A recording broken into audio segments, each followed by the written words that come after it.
countries cannot believe what's happened.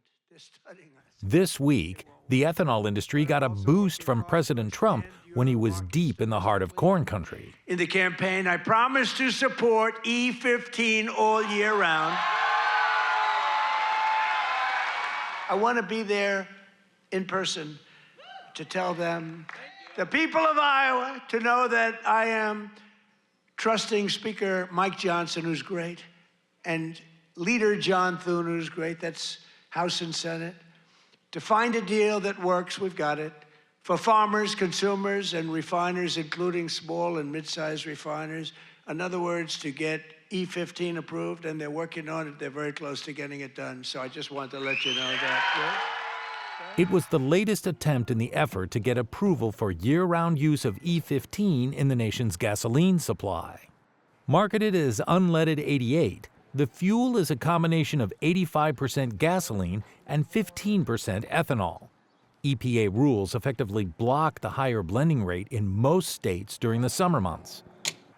While emergency waivers have been used to sell the biofuel mix, there are 8 Midwestern states that do or will allow year-round sales of the blend. Last week, a bipartisan congressional deal that looked like it might have cemented year-round use of the largely corn-based fuel additive was dropped at the 11th hour from the latest stopgap spending bill. Ethanol and corn producers, along with commodity groups, were shocked and outraged. The move effectively took away another marketing tool from corn farmers who have been already facing low prices and reduced exports. Domestic ethanol production used nearly 1/3 of the 2025 corn crop. I've been working on this issue for 10 years. And, the old Peanuts gag where, Lucy's holding the football and up runs Charlie Brown at the last second. She pulls it out and he goes flying and lands flat on his back. That has happened to us so many times over the last 10 years. In exchange for being dropped from the bill, an ethanol task force was created to study the efficacy of E15. The deal that Shaw hopes will make it out of the study committee is the same as the one previously hammered out between big oil, ethanol, and corn lobbying groups.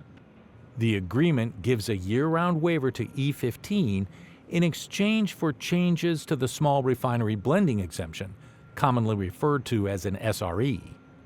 If adopted, blending exemptions would only be given to small refiners and not big oil refining companies that own small operations.